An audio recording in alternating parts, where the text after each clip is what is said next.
Welcome back, everyone, to iCup StarCraft TV. It'll be your host and caster, iCup Fitz, for game number 2 of this epic DC tour run by iCCup.Pebble. It wouldn't be possible without iCCup.Pebble because he is one of the amazing iCup tour admins that make this event possible. And let's get into our game right here. It's going to be between Lore and Angel. We're going to see how this operates. All right. Without further ado, let's get into this. Spawning in the bottom left-hand corner on God's Garden, it'll be the orange Protoss Lore from Samjock Gaming. I'm not sure if this title actually exists anymore. I'll tell you about Samjock in a second. And in the top left-hand corner on God's Garden, it will be Angel. And of course, kind of got one special thing. The overlays with the God's Garden, and there we go. So, anyway, so Samjock Gaming, right, was a team that got sponsored by some random website, and it was like, whoa, awesome Brood War, like a Brood War team getting sponsored. That's kind of odd. And I believe like 2 months afterwards, like SJ, which was the NB team, actually was a pretty, pretty high level clan. So foreigner clan at least. So it was kind of awesome. But then I believe they just kind of went off, and we haven't really heard much from them ever since. So. But, you know, they have this player. They recruited him, so hopefully he's going to get good. You know, Lore, maybe showing some great games so far.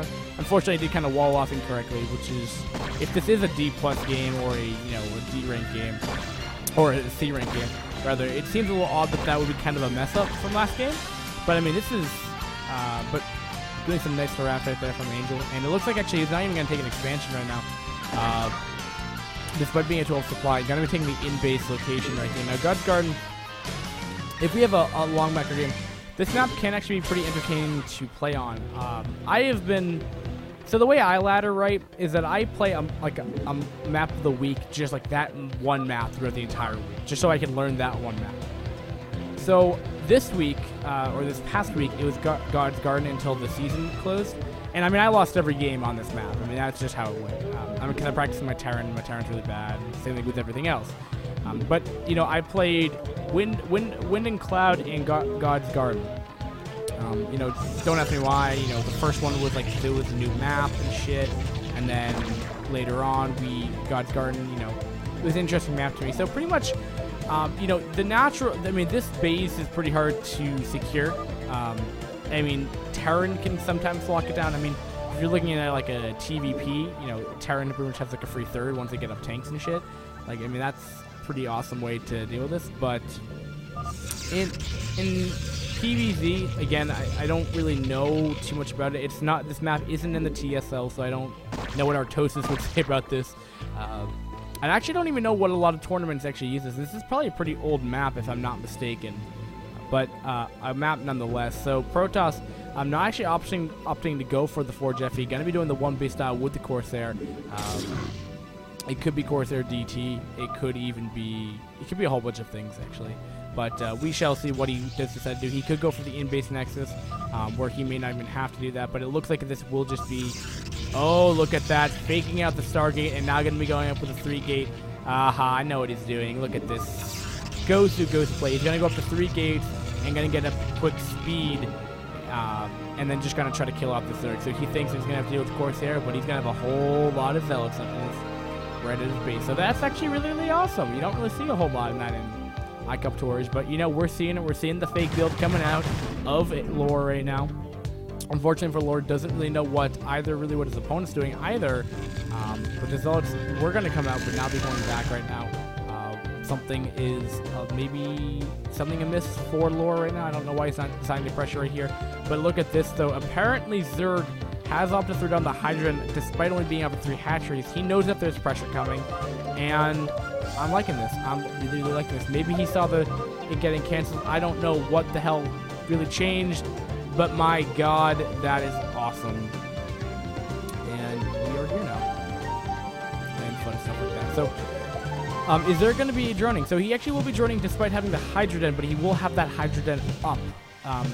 He's actually making all Hydras right now anyway. And that's going to be actually really annoying because, you know, this Zealot pressure, when you think about it, this may not even be the best map to fake it on.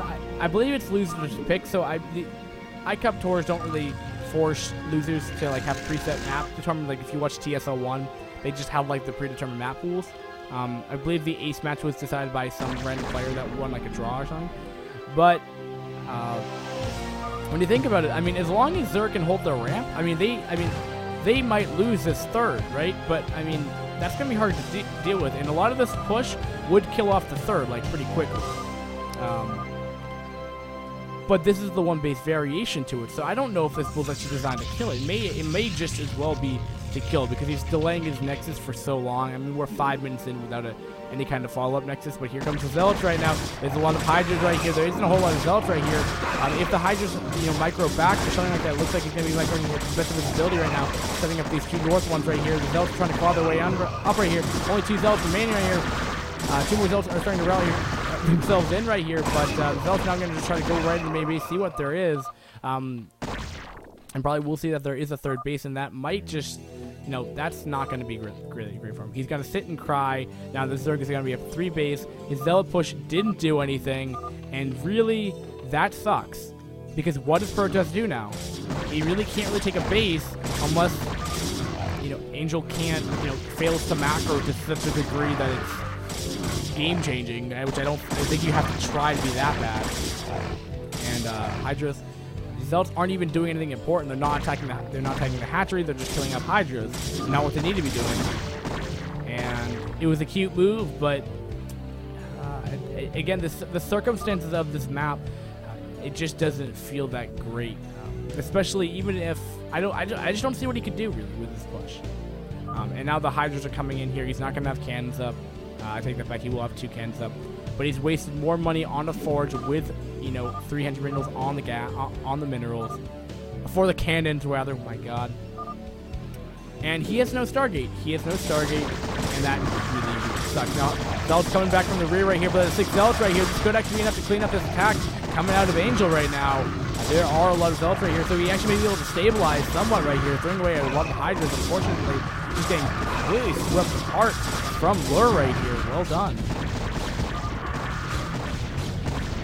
But again, Zerg's going to be off of 3 bases right now. I mean, the more that Zerg can, if Zerg can deflect this push, a drone, he can drone up really well, and he's going to be trying to take this expansion right here, and we'll see if it can get up right here. Protoss, of course, can defend the base pretty easily, especially with the 2 cannons at the front door right now. And the Overlord is checking for that other base right now, but the Zealots trying to come in right here. There is a sunken right here, but that's not going to stop, 8 Zealots right here coming in here. Still no, 4th or 5th hatchery for production capabilities from the Zerg right now. Angel, I don't know what you're doing, my friend. Getting at the Spire as well. That is noticeably delayed, but to be honest, what we've seen so far, this isn't a pretty standard, this isn't like the, the iconic macro standard ZVP that we've seen so far. Protoss did decide to go for that with that fake build and decided to go into Zealots right here, but unfortunately hasn't been able to do anything. I think what would have made this push a lot more stronger would have been getting a +1. I mean, if you're looking at lore right now, getting a ton of gas right now, and really needs to be utilizing that somehow. Getting a +1 attack would probably help exponentially to deal with Lynx, to deal with Hydras much quicker. Might just be something to incorporate into the build next time to get a quicker forge, to make it even look like a forge FE, but don't even make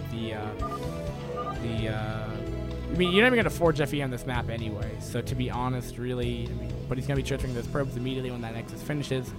And it looks like he will be pushing across the map right here. There's going to be about 3... that is a dozen Zealots right here, but he has 5 sunks right here. This looks like the natural of a Zerg and Zerg versus Terran. The amount of sunks that are in here. Yeah, these Zealots are going to do absolutely nothing. But maybe if he doesn't go in, maybe if he's a good enough player and doesn't decide to throw away his units, he's forced 5 drones, 5 larvae that could have been utilized to something else, or just get constant mining of drones right here. He's not getting a whole lot of gas either. So I don't really know what Zerg's game plan is here, just to deflect. No, he's going to go Mutas, despite only mining off of 1 gas, right? No, he's getting 2 gas. And this actually really hurts right here. And again, I said this, in the SC2 Brood War cast. I mean, Mutalisks generally aren't super effective in ZVP. because, you know, if you watch a TSL, there was a TSL 1 game where the player went meterless and destroyed the whole mineral line, but once the Protoss player got up 2 Corsair with Starport tech, I mean, all the meterless just died. And there's also Storm right here. You can see Maelstrom down right here, but here comes the Templar right here. What are the meterless going to do? Are they going to come back right here? No, the meterless are just going to come right here. What will happen? This beast actually might be in a bit of trouble, but he's done so much damage. And the meterless are going to come back right here. What is he going to do about that Archon? Will he match box that?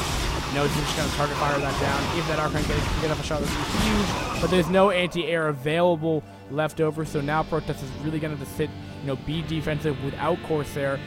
His best bet is to probably get up to Dark Archon or 2 DPs, Maelstrom, and then try to get the Storm out. But there's a GG coming out of lore.